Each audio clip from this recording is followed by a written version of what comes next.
सुप्रभात बच्चों। हम पढ़ रहे थे गद्य पाठ 5 एक कहानी यह भी, जो कि लेखिका मनु भंडारी द्वारा लिखा गया है। और इसमें हमने इतना पढ़ लिया था कि लेखिका अपने पिता के विषय में बहुत कुछ बता चुकी हैं, माता के विषय में बता चुकी हैं, और अब वो कह रही हैं कि इन सब बातों को मैं छोड़कर अपने पर लौटती हूँ। अब हम पढ़ेंगे प्रश्न संख्या 95, यहाँ से पढ़ेंगे। 5 भाई बहनों में मैं सबसे छोटी हूँ। तो लेखिका बता रही हैं कि हम 5 भाई बहन हैं, जिसमें कि मैं सबसे छोटी हूँ। सबसे बड़ी बहन की शादी के समय मैं शायद 7 साल की थी और उसकी एक धुंधली सी याद मेरे मन में है। और जैसे कि पहले होता था, जल्दी शादी हो जाती थी, भाई बहन भी ज़्यादा होते थे, तो उनमें आपस में डिफरेंस भी बहुत होता था। तो बता रही हैं कि जब मेरी सबसे बड़ी बहन की शादी हुई उस समय मैं केवल 7 वर्ष की थी, और इसलिए मुझे ज़्यादा याद नहीं। एक धुंधली सी याद है उनकी शादी की भी, जो कि मुझे ढंग से याद नहीं है। लेकिन अपने से 2 साल बड़ी बहन सुशीला और मैंने घर के बड़े से आंगन में बचपन के सारे खेल खेले। लेकिन जो बहन मुझसे 2 साल बड़ी थी, जिसका क्या उन्होंने पहले भी जिक्र किया था, जो कि बहुत बताया है कि पिताजी उनको बहुत प्यार करते थे क्योंकि वो गोरी थी, सुंदर थी, वो उसी का नाम सुशीला था। तो क्या बता रहे हैं कि सुशीला जो मैं और मुझ में ज़्यादा फ़र्क नहीं था, आयु का अंतर नहीं था, इसलिए हम दोनों बिल्कुल ऐसे खेले हैं जैसे 2 सखियाँ साथ में खेलती हैं। तो घर के आंगन में हमने बहुत से खेल खेले हैं। सितौलिया, लंगड़ी टांग, पकड़म पकड़ाई, काली टीलो, तो कमरे में गुड्डे गुड़ियों के ब्याह भी रचाए। तो कह रहे हैं घर के आंगन में, यानी जो आउटडोर गेम होते हैं, सितौलिया, लंगड़ी टांग, पकड़म पकड़ाई, इस तरह के खेल भी खेले हैं। और इसके अलावा हमने घर के कमरों में गुड्डे गुड़ियों के ब्याह भी रचाए हैं। पास पड़ोस की सहेलियों के साथ हम गुड्डे गुड़ियों का खेल खेलते थे। यूँ खेलने को हमने भाइयों के साथ गिल्ली डंडा भी खेला और पतंग उड़ाने, कांच पीसकर मांझा सूतने का काम भी किया। और कह रहे हैं कि ऐसे तो हमने अपने भाइयों के साथ भी बहुत कुछ खेले हैं, घर के बाहर खेल खेले हैं, जैसे कि हमारे भाई लोग खेलते थे, गिल्ली डंडा भी खेला हमने, पतंग भी उड़ाई है। और पतंग उड़ाने के लिए जिस तरह के पहले के बच्चे करते थे कि जो मांझा होता है, पतंग की जो डोर होती है, उस पर कांच पीसकर वो लोग लगाते थे, फिर सुखाकर उस मांझे से पतंग उड़ाते थे, जिससे कि दूसरे सामने वाले की पतंग को हम काट सकें। तो हमने ये सारे काम भी किए हैं। लेकिन उनकी गतिविधियों का दायरा घर के बाहर ही अधिक रहता और हमारी सीमा थी घर। कह रहे हालांकि भाइयों के साथ हम खेले हैं, लेकिन जैसे कि पहले बहुत अंतर होता था लड़के लड़कियों में, तो लड़के तो घर के बाहर तक उनकी सीमा रहती थी, उनका दायरा बहुत बड़ा था, लेकिन हमारी जो सीमा थी वो घर की 4 दीवारें ही थी। हाँ, इतना ज़रूर था कि उस ज़माने में घर की दीवारें घर तक ही समाप्त नहीं हो जाती थी। लेकिन एक बात अच्छी थी कि घर का मतलब ये नहीं था कि हमारे अपने घर की 4 दीवार, घर में हमारे क्या क्या समाहित होते थे, आसपास के जितने लोग होते थे उन सबके घर भी उसी दायरे में आ जाते थे, बल्कि पूरे मोहल्ले तक फैली रहती थी। तो हमारी जो घर की सीमा होती थी वो कहाँ तक रहती थी, पूरे मोहल्ले तक फैली रहती थी। यानी हम बाहर नहीं खेल सकते थे, सड़कों पर नहीं खेलते थे, लेकिन हम किसी के भी घर में जाकर बहुत देर तक खेलते रहते थे। इसलिए मोहल्ले के किसी भी घर में जाने पर कोई पाबंदी नहीं थी। तो आस पड़ोस में जाने में हमारे घर में कोई पाबंदी नहीं थी, हम किसी के घर में जाकर अपनी सहेलियों के साथ खेल सकते थे। बल्कि कुछ घर तो परिवार का हिस्सा ही थे, और बल्कि कुछ घर तो में ऐसे थे जो पता ही नहीं चलता था कि हमारा अपना घर है, बिल्कुल परिवार का हिस्सा जैसे थे। चाहे हम अपने घर में खेलें या उनके में रहें, कोई फ़र्क नहीं पड़ता था। आज तो मुझे बड़ी शिद्दत के साथ यह महसूस होता है कि अपनी ज़िंदगी खुद जीने के इस आधुनिक दबाव ने महानगरों के फ्लैट में रहने वालों को हमारे इस परंपरागत पड़ोस कल्चर से विच्छिन्न करके हमें कितना संकुचित, असहाय और असुरक्षित बना दिया है। लेखिका उस समय की तुलना आज के समय से करती कह रही हैं कि आजकल जो फ्लैट कल्चर आ गई है, यानी फ्लैट में रहने वाले लोग जो होते हैं वो जो पुरानी पड़ोस कल्चर थी उससे विच्छिन्न हो गए हैं, यानी अलग हो गए हैं। और ऐसा करके क्या हो गया है, उनका दायरा बहुत संकुचित हो गया है। संकुचित यानी सिकुड़ गया है। असहाय मतलब जो अगर 4 लोगों का परिवार है तो 4 लोग ही एक दूसरे पर निर्भर रहते हैं। अगर उनमें से किसी को कुछ हो जाता है तो पूरा परिवार असहाय हो जाता है और असुरक्षित हो जाता है। यानी पहले क्या होता था, अगर एक घर में कोई कहीं जा रहा है तो दूसरे जो पड़ोस के लोग होते थे वो उस घर को बिल्कुल अपने घर की तरह ही वहाँ के बच्चों का ध्यान रखते थे। लेकिन आजकल क्या हो गया है, फ्लैट में रहने वाले लोगों को पता ही नहीं होता है कि हमारे पड़ोस के फ्लैट में कौन रह रहा है, क्या हो रहा है, तो बिल्कुल असुरक्षित हो गए हैं सभी लोग। तो कह रहे हैं कि जो पड़ोस कल्चर की जो एक अच्छी कल्चर थी हमारी, वो आज बिल्कुल ख़त्म हो गई है, जिससे कि आज का जीवन पहले से ज़्यादा असुरक्षित हो गया है।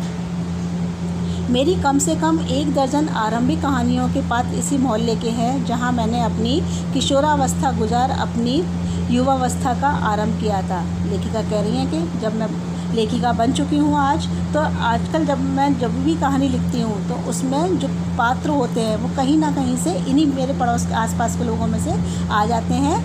कौन से पड़ोस के लोगों में से? जिनके साथ मैंने अपनी किशोरावस्था मतलब टीन एजर को गुजार कर मैंने युवा एडल्ट यहाँ पर मैं हुई थी अपनी टीन एजर को ख़त्म करके। तो जिन लोगों के संपर्क में रहती थी, आज जब मैं कहानी लिखती हूँ तो चाहते ना चाहते हुए भी वो लोग मेरी कहानी में अपने आप ही पात्र के रूप में उभर आते हैं। एक दो को छोड़कर उनमें से कोई भी पात्र मेरे परिवार का नहीं है। कह रहे हैं कि मैं जो भी कहानियाँ लिखती हूँ उनमें से मेरे परिवार के लोगों में से, यानी हम 5 भाई बहन और मेरे माता पिता में से कोई नहीं है, बल्कि वही पड़ोस कल्चर वाले जो लोग थे वही मेरे कहानी के पात्र के रूप में आ जाते हैं। बस इनको देखते सुनते इनके बीच में ही बड़ी हुई थी, लेकिन इनकी छाप मेरे मन पर कितनी गहरी थी इस बात का एहसास तो मुझे कहानियाँ लिखते समय हुआ। लेखिका कह रही हैं कि मुझे नहीं लगता था पहले कि इन लोगों की छाप मेरे मन पर बहुत है, लेकिन जब मैंने अपनी कहानियाँ लिखनी शुरू की तब मुझे पता चला कि वास्तव में मेरे अचेतन मन में उन लोगों की कितनी छाप पड़ी हुई है कि मैं ना चाहते हुए भी उन लोगों को अपनी कहानी में कहीं ना कहीं उतार ही देती हूँ। इतने वर्षों के अंतराल में भी उनकी भाव भंगिमा भाषा किसी को भी धुंधला नहीं किया और बिना किसी विशेष प्रयास के बड़े सहज भाव से वे उतरते चले गए थे। लेखिका कह रही है कि वो जो पात्र होते हैं मेरी कहानियों के और जो मेरे आसपास के लोग थे, अगर मैं उनमें से किसी को मतलब कॉन्शियसली तो नहीं लेती हूँ, लेकिन अचेतन मन में से भी अगर किसी को ले लेती हूँ तो उनका जिस तरह का भाव भंगिमा थी, जैसे पहनना ओढ़ना था उनका, जिस तरह की उनकी भाषा थी, वो मुझसे कुछ भी नहीं भूलती हूँ। मैं वैसे का वैसा अपनी कहानी में उनको उतार कर रख देती हूँ। मतलब ना चाहते हुए भी सब सहज भाव से हो जाता है। ऐसा नहीं है कि मैं जानबूझ के करती हूँ, अपने आप ही वो लोग मेरी कहानियों में आ ही जाते हैं। उसी समय के दास साहब अपने व्यक्तित्व की अभिव्यक्ति के लिए अनुकूल परिस्थितियाँ पाते ही महाभोज में इतने वर्षों बाद कैसे एकाएक जीवित हो उठे, यह मेरे अपने लिए भी आश्चर्य का विषय था। लेखिका ने एक कहानी लिखी थी महाभोज, उसमें एक पात्र थे जिसका नाम उन्होंने बताया है दास साहब। तो दास साहब का जो पात्र था वो उनके पड़ोस का ही कोई व्यक्ति था। लेखिका कह रही है कि मुझे खुद नहीं पता चला कि वो कैसे आ गए अनुकूल परिस्थितियाँ पाते, यानी जब भी लेखिका को कहानी लिखते समय लगा कि एक ऐसा पात्र चाहिए और ना चाहते हुए उन्होंने उस पात्र को ही कहानी में ले लिया। यानी जैसी उनको परिस्थितियाँ लगी इस हिसाब की कि उस पात्र को यहाँ रखना चाहिए, तो वो अपने आप ही उसमें एकाएक जीवित हो उठे। यानी वो लेखिका की लेखनी में अपने आप ही कैसे चल गए, ये उनके खुद के लिए आश्चर्य का विषय था, एक सुखद आश्चर्य का। लेकिन उनको सोच कर बहुत अच्छा लगा कि मेरे पुराने लोग जो हैं वो मेरी कहानियों का आज भी हिस्सा बने हुए हैं।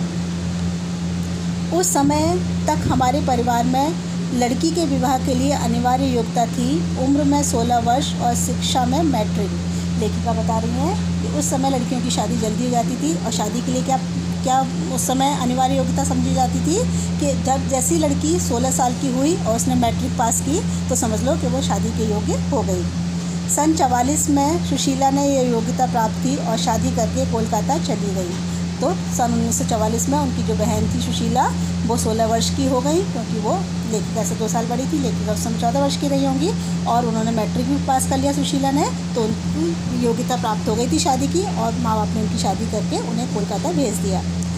दोनों बड़े भाई भी अपने आगे पढ़ाई के लिए बाहर चले गए और मुझसे जो 2 बड़े भाई थे वो भी आगे की पढ़ाई के लिए, वहाँ पर इतना साधन नहीं होंगे तो वो दूसरे शहर में चले गए।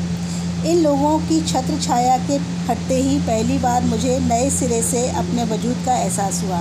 लेखिका कह रही हैं जब घर में बड़े भाई बहन थे तो मुझे नहीं पता चलता था कि मेरा भी घर में कोई वजूद है, और लेकिन जैसे ही मेरे बड़े भाई बहनों की छत्र छाया मेरे ऊपर से हटी, यानी जैसे ही वो लोग चले गए तो फिर मेरा वजूद जो था, मेरा एग्जिस्टेंस जो था परिवार में, वो एकदम उभर कर आया।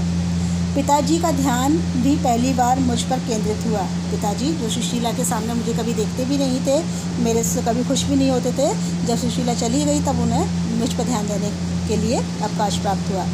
लड़कियों को जिस उम्र में स्कूली शिक्षा के साथ साथ सुघड़ गृहिणी और कुशल पाक शास्त्री बनाने के नुस्खे जुटाए जाते थे, पिताजी का आग्रह रहता कि मैं रसोई से दूर ही रहूं।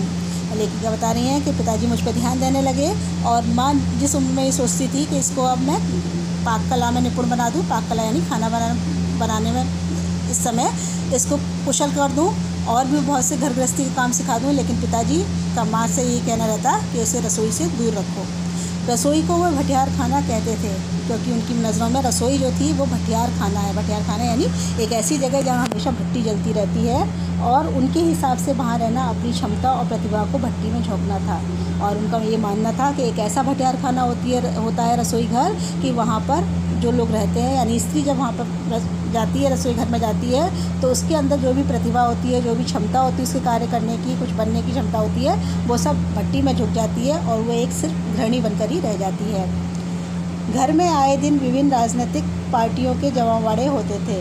पिताजी जो थे वो मेरे राजनीति में हिस्सा लेते रहते थे, तो घर में राजनीतिक पार्टियां होती रहती थी, जमावड़े मतलब मीटिंग होती रहती थी और जमकर बहस होती थी। और मीटिंग में क्या होता है, बस किसी न किसी मुद्दे पर बहस होती रहती है, वो सब मेरे घर पर होता रहता था। बहस करना पिताजी का प्रिय शगल था। शगल मतलब होता है शौक, रुचि, और बहस करने में पिताजी को बहुत रुचि रहती थी, बहुत शौक से करते थे ये सब काम। चाय पानी या नाश्ता देने जाती तो पिताजी मुझे भी वहीं बैठने को कहते, और कह रहे हैं क्योंकि घर में भाई लोग तो थे नहीं और भी कोई नहीं था, मैं अकेली रह गई थी, माँ तो जा नहीं सकती थी। जब चाय पानी देने के लिए मुझे ही जाना पड़ता था तो पिताजी मुझे कुछ समय के लिए वहाँ बिठा लेते थे, मुझसे कहते थे कि मैं भी वहाँ बैठूँ और सुनूँ। वे चाहते थे कि मैं भी वहीं बैठूँ और सुनूँ, जानूँ कि देश में चारों ओर क्या कुछ हो रहा है, क्योंकि मेरे पिताजी चाहते थे कि मैं रसोई में ना रहूं, बल्कि रसोई से बाहर निकल कर देखूं कि हमारे समाज में आजकल क्या चल रहा है, तो मैं भी उस बहस का हिस्सा बनूं और सुनूं वहाँ बैठकर। देश में हो भी तो कितना कुछ रहा था। और लेखिका कह रही है कि वो दिन जो थे, सन 45 की बात बता रही हैं, कह रहे हैं कि उन दिनों तो देश में कितना कुछ हो रहा था। सन 42 के आंदोलन के बाद से तो सारा देश जैसे खौल रहा था। सन 1942 में जो स्वतंत्रता आंदोलन हुआ था, उसके बाद तो पूरे देश में देश के लोगों में क्रांति की लहर सी दौड़ गई थी। लेकिन विभिन्न राजनीतिक पार्टियों की नीतियां, उनके आपसी विरोध या मतभेदों की तो मुझे दूर दूर तक कोई समझ नहीं थी। लेखिका कह रही है कि जो देश में चल रहा था, जो क्रांति चल रही थी, उसमें तो मेरा मन लगता था, लेकिन जो राजनीतिक पार्टियां जो हमारे घर में बैठ के बहस होती थी, नीतियाँ के बारे में जो बातें होती थी, आपसी मतभेद जो लोगों के रहते थे, वो सब मुझे नहीं समझ में आता था, उसमें मेरी कोई रुचि नहीं थी। हाँ, क्रांतिकारियों और देशभक्त शहीदों के रोमानी आकर्षण, उनकी कुर्बानियों से ज़रूर मन आक्रांत रहता था। लेकिन हाँ, मुझे ये सुनने में बहुत अच्छा लगता था कि देशभक्त लोग किस प्रकार से शहीद होते हैं, उनका जो रोमानी आकर्षण, मतलब वो मुझे खींचता था। मतलब मुझे मन में भी ये बात उठती थी कि मैं भी किसी तरह से क्रांति के आंदोलन में भाग लूँ और उसमें कुछ काम करूँ। तो ये सारी कुर्बानियाँ पढ़कर मेरा मन आक्रांत, यानी बहुत खुश होता था, डरता भी था कुछ, लेकिन उसमें भाग लेने का मेरा मन होता था। चलिए बच्चों, इतना पढ़िएगा, फिर अगली वीडियो में हम पढ़ेंगे इसके आगे का।